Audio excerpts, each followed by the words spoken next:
estão bem, né, gente? Vocês estão bem mesmo? Aleluia. Feche os seus olhos. Curve a sua cabeça. Aleluia. Momento que nós vamos ouvir Deus falar ainda mais, amém, irmãos? É o momento da palavra. E que você possa pedir ao Senhor aí no seu assento, aonde você está. Peça para Deus: Pai, continua falando comigo. Que a Tua palavra gere em mim nessa noite fé. Que a Tua palavra gere em mim nessa noite esperança. Que a Tua palavra gere em mim alegria. Que a Tua palavra gere em mim convicção de que o Senhor me escolheu, de convicção que eu sou filho de Deus. Que o Senhor nessa noite continue trabalhando em nós. Espírito Santo, tenha liberdade para fluir no nosso meio. Assim como o Senhor fluiu no momento da adoração, no momento do louvor, continue fluindo nesta palavra. Senhor, que o Senhor possa nos direcionar naquilo que o Senhor tem para nós nesse dia, nessa noite. Que nós possamos entender, compreender qual é a Tua vontade para nós nesses dias, nesse ano de 2020. Fala com a Tua igreja, fala com a nossa vida em nome de Jesus. Digam amém. Digam amém. Gente, vocês sabiam que goiano é animado? Vocês sabiam disso? O goiano é animado, gente. Pastor, mas eu não sou goiano. Mas eu quero dizer para vocês, a partir do momento que você veio morar nessa cidade, não tem jeito não, irmãos. Quem bebe dessa água, talvez você nem gosta do piqui, mas você gosta da pamonha. Você gosta daquele arroz com frango, né? O tempero goiano. Quem come a comida goiana fica apaixonada e não quer abandonar mais o estado de Goiás. Pode até ir embora para um outro estado, uma outra oportunidade, mas sempre vai sentir falta da cidade de Goiás, né? Do estado de Goiás, porque o povo goiano é um povo feliz, amém, irmãos? Quantos são felizes, digam amém. Quantos são filhos de Deus que podem aplaudir a Ele bem forte? Aleluia!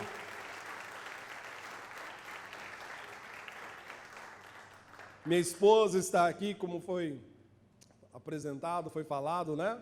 A pastora Daniela está ali com os nossos filhos. E é bom quando a gente vai pregar assim, pastores, em lugares de fora, né? Quando nós somos convidados. E a gente tem a oportunidade de levar a esposa, os filhos e até a sogra, né? Porque aí tem a obrigação de dar glória a Deus. Tem a obrigação de louvar a Deus. E quando está ainda os músicos, os irmãos, é meu irmão, né, tecladista, o baterista também é meu irmão, a Miriam, que estava aqui, minha irmã, o que estava no violão, meu cunhado, os outros são irmãos lá da igreja. Quando eles estão assim, aí, irmãos, aí o lugar estremece. Porque a glória de Deus, assim, você ouve lá longe. Amém, irmãos? Me ajuda a pregar aí, amém? Amém, queridos? Gente, eu sei que vocês estão num tema maravilhoso para 2021. Vocês podem dizer comigo essa palavra no 3, 1, 2, 3? Esperança. Não, diga com mais alegria. Amém? Olha para o seu irmão. Eu sei que não tem como mostrar o seu sorriso para ele, né? Você está de máscara, mas diga para o seu irmão: meu irmão, acredite, há esperança. Amém? Então vamos no 3 falar de novo para a Goiânia todos ouvir. 1, 2, 3. Esperança. Irmãos, a esperança, ela é a abreviatura da certeza incondicional. Sem esperança, a gente deixa de sonhar, gente. Sem esperança, a gente deixa de acreditar que as coisas podem ser melhor. Deixamos de acreditar no Deus que nós servimos. A nossa família, ela precisa ser um lugar onde a gente sabe sonhar grande. Mesmo em tempos de crise e de dificuldades, de dores, de incerteza, nós precisamos voltar a sonhar, a ter a esperança. Sem esperança, deixamos de sonhar. Eu lembro muito bem de uma passagem bíblica, de uma história do filho pródigo. Quantos conhecem a história do filho pródigo? História fantástica, né? Quando você vai ler aquela história, você vai estudar sobre aquela parábola, você vê que, mesmo quando estava longe, aquele pai já via o seu filho voltando para casa. Sabe, irmãos, quem deixa de sonhar, perde a própria razão de existir. Eu não sei como estão as suas expectativas para 2021, irmãos. Eu não sei como estão os seus sonhos para 2021. Mas eu quero dizer para você que a esperança, ela é o combustível que alimenta os nossos sonhos. Talvez você veio para o culto hoje tão desanimado, tão cansado do seu dia. Talvez o dia não foi 1001 maravilhas para você. Talvez o ano começou para você e ainda nem começou bem. Tudo isso, irmãos, é porque o diabo, o inimigo das nossas almas, ele quer roubar a nossa capacidade de sonhar, de acreditar que as coisas podem ser melhores, que nós podemos ainda avançar. Pessoas que têm sonhos, pessoas que acreditam que Deus pode fazer o impossível, que Deus pode mudar ainda a história da igreja, que Deus pode mudar a sua família, que Deus pode mudar as suas finanças, que Deus pode curar, que Deus pode libertar. São pessoas que têm visão, são pessoas determinadas, são pessoas persistentes. Eu lembro muito bem uma musiquinha que nós cantávamos há 1900 e vai bolinha, né? Que diz assim, caminhando vou para Canaã, caminhando vou para Canaã. Aí tem uma parte que fala assim, ó, se você não vai, não impeça a mim. Se você não vai, não impeça a mim. Se você não vai, não impeça a mim. Glória a Deus, caminhando eu vou para Canaã. Sabe o que essa canção está dizendo, irmãos? Que são pessoas que têm determinação. São pessoas que não desistem. São pessoas que são destemidas, que conseguem olhar para o futuro, para o ano de 2021 e declarar: esse ano é um ano de esperança, eu vou viver o melhor de Deus. As circunstâncias não estão favoráveis, mas eu creio que eu vou viver as promessas de Deus para a minha vida. Os sonhadores, irmãos, são pessoas que conhecem o caráter de Deus e neles tem a confiança. Tem alguém aqui que confia no Senhor Jesus? Tem pessoas aqui que confiam no Senhor Jesus? Aleluia! Nós temos visto a notícia o tempo todo, que se você liga o jornal, se você está nas páginas do Instagram, Facebook, na rede social, o tempo todo você vê a mídia tentando fazer as pessoas olharem para 2020. fazer as pessoas olharem para tudo o que aconteceu de ruim no passado. E talvez você tenha sido uma dessas pessoas que tem olhado para o seu passado, para 2020. E quando você olha para o seu 2020, você fala: pastor, 2020 realmente foi um ano terrível. Eu louvo a Deus pelo que o pastor falou aqui, que isso não é verdade. Eu sou testemunho disso, pastor. Quando nós somos fiéis com Deus, irmãos, trabalhava numa empresa, sou pastor, mas eu também trabalho. E no meio da pandemia, eu fui mandado embora. Todo mundo falou: meu Deus, e agora, né? A gente fica preocupado. Pai de 2 crianças, seus compromissos. Irmãos, eu louvei a Deus assim, em momento algum eu reclamei. A gente às vezes fica chateado, mas em momento algum eu reclamei. Eu falei: quer saber, eu vou descansar. Eu fui para o Araguaia. Quando estava tudo fechado aqui na pandemia, né, na quarentena, eu fui pescar. Lá estava liberado ainda, não era a época da temporada que eles iam fechar tudo, né? Vamos para lá, pegamos uma família, fomos para lá, irmãos. E quando eu estou lá no meio do meu descanso, sem preocupar com o emprego, sem preocupar com carreira, né?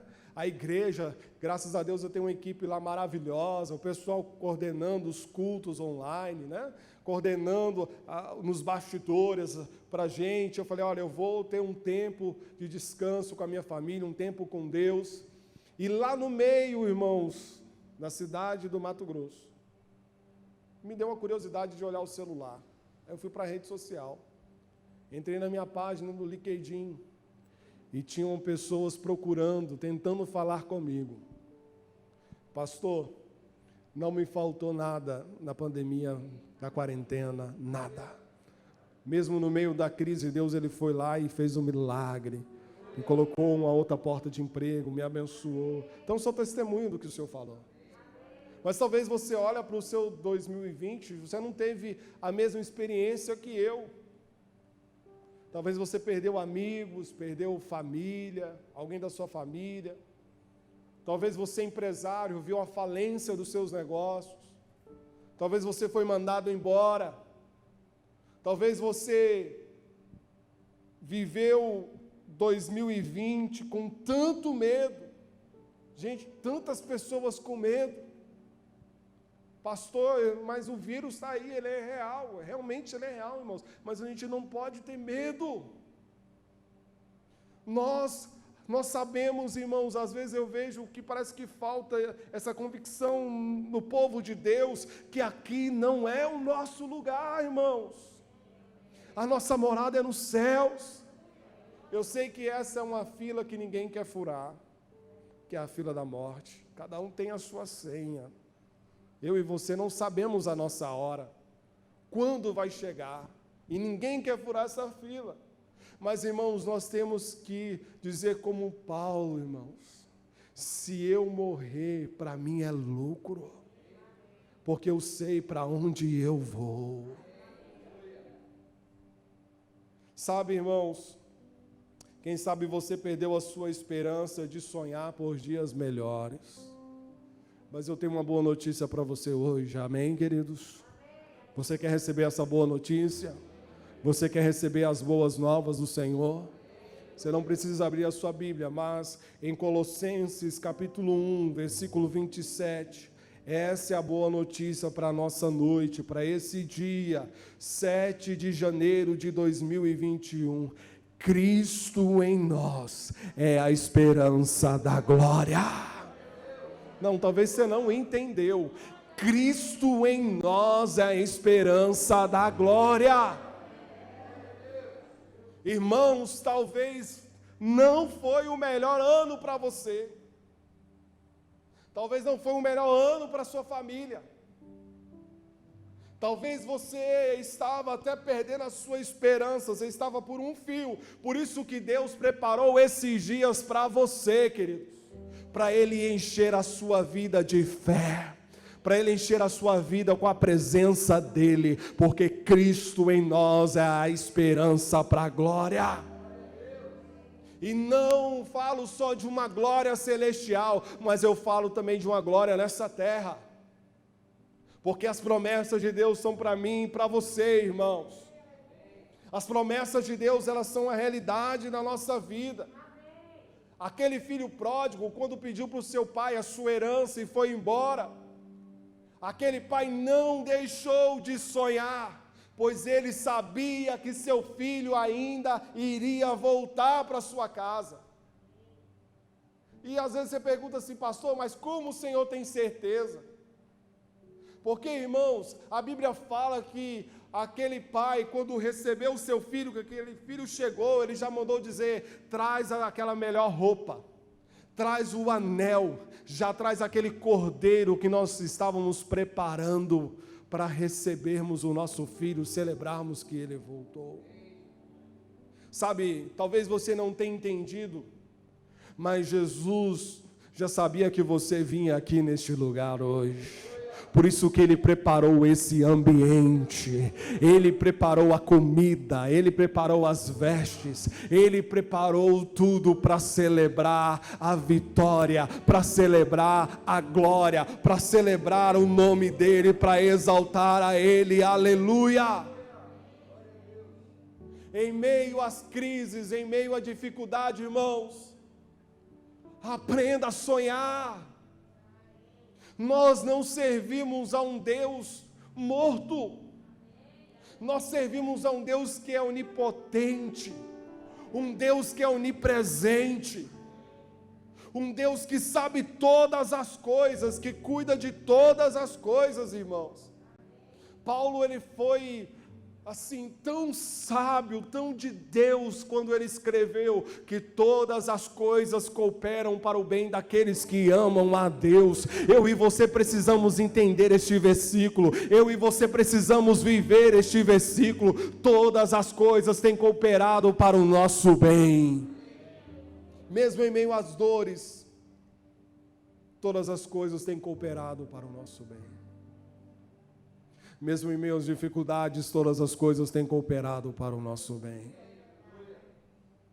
A Bíblia fala também de um homem chamado Jabes. Jabes era da tribo de Judá. E Jabes, ele nasceu debaixo de uma sentença, irmãos. Jabes, ele recebeu um nome que ninguém queria receber. O seu nome significa aquele que causa sofrimento.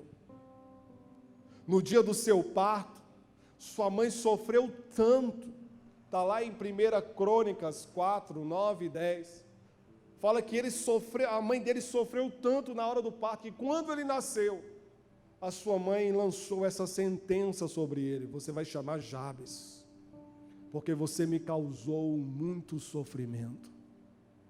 E quando você lê os versículos 9 e 10, você vê que Jabes, fala que Jabes, ele foi o mais próspero na sua família. Talvez você fale assim, não é possível, pastor.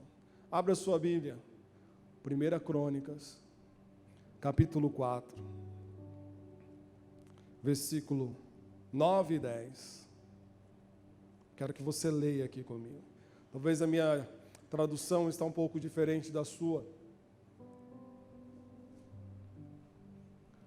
1 Crônicas, capítulo 4, versículo 9. Jabes foi mais respeitado ou mais ilustre do que qualquer um de seus irmãos. Sua mãe lhe deu esse nome de Jabes, dizendo: sofri muito na hora de dar à luz. Olha aqui o posicionamento de Jabes. Olha que ensinamento aqui, irmãos. Versículo 10. Jabes fez o quê? Jabes fez o quê? Invocou a Deus.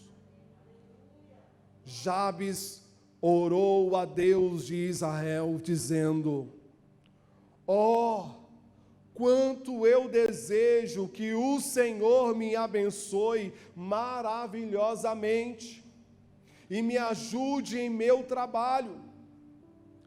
Fique comigo em tudo quanto eu fizer e guarda-me de todo mal e sofrimento. Olha o que diz a última parte desse versículo. E Deus lhe concedeu tudo o que ele tinha pedido. Você não entendeu, gente? Jabes, ele recebeu uma sentença quando ele era ainda criança. O povo de Israel, até hoje nós adotamos isso, né, no Brasil e outras nações. Eles dão um nome aos seus filhos referente a algum significado. Muitos pais, quando vão ter os seus filhos, eles procuram um nome para dar sentido a alguma coisa, eles querem um significado àquele nome. Então isso já é uma tradição daquela época, daquele povo. E Jabes, ele recebeu essa sentença sobre a vida dele. Ele era para viver uma vida amargurada, irmãos, de sofrimento.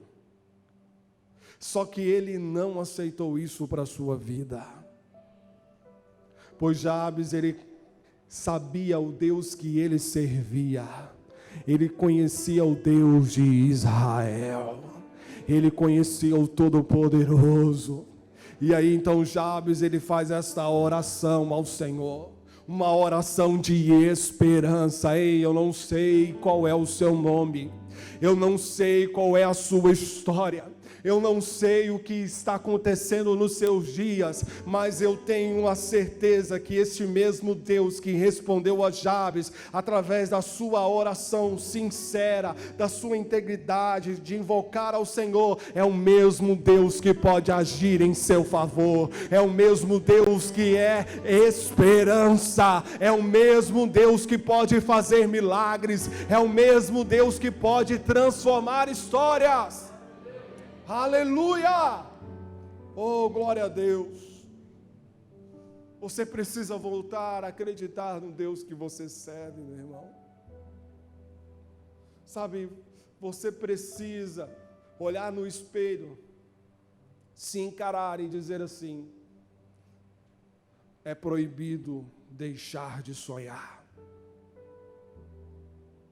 Você tem que olhar no espelho e dizer para você: estou proibido parar de sonhar, estou proibido parar de adorar a Deus, estou proibido de continuar invocando o meu Deus, estou proibido de parar de estar envolvido com a minha igreja. A realidade, as circunstâncias não podem calar um adorador, irmãos. Nada pode calar um adorador. Nós estamos vivendo nos nossos dias o tempo que Jesus disse que o Pai procura verdadeiros adoradores que adorarão a Ele em espírito e em verdade. Essa é a nossa realidade, irmãos. Muitos abandonaram a sua fé, muitos estão duvidando do seu chamado, muitos estão duvidando daquilo que Deus tem para a vida deles, mas Deus está levantando neste lugar, Deus está levantando no Brasil uma igreja que vai manifestar a glória dEle, que vai manifestar o amor dEle, que vai adorar a Ele em espírito e em verdade. Aleluia! Volte a sonhar, queridos. Não perca a esperança. Se você perdeu a esperança, encha de Cristo nessa noite, neste culto. Encha-se de Deus. Para de encher a sua vida com notícias negativas. Para de encher a sua vida com minhocas, com coisas que não vão agregar em nada. E comece a se encher mais de Deus. Comece a ler mais a Bíblia. Se você orava, ore mais. Se você jejuava, jejue mais. Se a situação está complicada, continue intensificando a sua oração, queridos. Encha-se de Deus para que a esperança não morra dentro de você. Sabe, irmãos, quando eu recebi a notícia que eu tinha sido mandado embora, minha família, a gente ficou ali, minha esposa, e agora, como é que vai ser? E nessa hora, irmãos, eu falei, calma, vai ficar tudo bem. Mas a minha esposa não sabe. Eu fui para o meu quarto, eu dobrei o meu joelho e falei, meu Deus, o Senhor é o Deus da minha vida, e eu creio que todas as coisas cooperam para o meu bem, que tudo isso vai passar. Eu não quero perder a minha fé, eu não quero perder a minha alegria, a minha determinação, a minha vontade de te servir. Eu quero continuar buscando, adorando ao Senhor. Eu fui chorar nos pés dele, mas sem perder a esperança. Irmãos, neste ano de 2021, leve isso para a sua vida, leve isso para todos os dias, leve isso por todos os meses. Deixa que o céu venha invadir a sua casa. Deixa que o céu venha invadir o seu coração, a sua vida. Deixa que o Espírito Santo te leve a experiências maravilhosas com Ele. Que 2021 seja o ano de esperança. Seja o ano, irmãos, onde nós vamos ver o grande mover de Deus. E se você está sem esperança, clame por Jesus nessa noite. Que nessa noite você comece a clamar a Ele. Ah, pastor, eu não estou mal conseguindo orar na igreja. Ora em casa, gente. Ora, levanta pelas madrugadas. Faça o seu compromisso com Deus. Lance-se aos pés de Jesus. Aleluia. Sabe, chegou o tempo da igreja do Senhor se manifestar, irmãos. Porque a terra está clamando aonde estão os filhos de Deus. Se você não sabe, enquanto nós estamos aqui adorando, enquanto nós estamos ouvindo uma palavra maravilhosa como essa, tem muitas famílias, muitas pessoas que estão desesperadas. O que eu vou fazer da minha vida? Às vezes ela tem até dinheiro, tem até recursos, mas está faltando na vida dela algo que eu e você sabemos. Muitas pessoas estão sedentas, mas por causa desse isolamento social que foi colocado sobre as nações, a igreja, muitos têm se voltado para trás, muitos têm calado, muitos têm se recuado, esquecendo da esperança que podem vir dias melhores. Que Deus ainda pode fazer aquilo que é necessário, que Deus pode transformar vidas, transformar casamentos, transformar drogados, transformar aqueles que estão viciados, restaurar prostitutas, pegar o mendigo e fazer deles um grande homem de Deus. A igreja precisa entender que a terra está clamando aonde estão os filhos de Deus. Deus separou essa noite para mim e para você, para que nós possamos entender uma coisa. Quem determina o fim não é o homem. Quem determina o fim das coisas é Deus. O que eu e você temos que continuar fazendo é avançando. Você precisa avançar, meu irmão. Você precisa avançar. E o que Deus está falando conosco nessa noite não é avançar só na nossa vida material, não, viu, irmãos? Não é só dedicar no seu trabalho. Lá você tem que fazer o seu melhor, acreditando. Mas Deus está nos chamando para avançar, para ganhar almas. A levar palavras de esperança, de boas novas às famílias. Nós podemos ter o nosso jeito, irmãos, é só ter o nosso cuidado. Você não precisa nem colocar a mão. Quando nós estamos cheios da presença de Deus, quando nós estamos cheios do Espírito Santo, nós não precisamos nem estender as mãos. O Espírito Santo, ele flui naturalmente. Começa a transformar, porque eu e você não temos poder para fazer nada. Quem tem poder é o Espírito Santo. É Ele quem pode transformar. O nosso único dever é levar a esperança lá fora. Eu quero encerrar essa palavra e nós vamos orar. Nós vamos nos encher de Deus, mais ainda, para que você tenha convicção de que Cristo está em você, de que Cristo chamou você, irmãos, para viver este novo tempo. Nós vamos, nesse momento de adoração, nesse momento de oração, os céus vão abrir de uma forma tão estrondosa neste lugar. Deus vai visitar a sua família. Deus vai visitar a sua casa. Deus vai visitar os seus amigos. Quando nós estivermos cantando, quando nós estivermos orando, você vai começar a declarar palavras de esperança para essas pessoas. Deus vai colocar no seu coração por quem que você deve orar, por quem que você deve clamar nessa noite. E em nome de Jesus, enquanto você estiver adorando, enquanto você estiver orando, o Espírito Santo vai agir na vida dessas pessoas. Em nome de Jesus, fica de pé no seu lugar. Aleluia.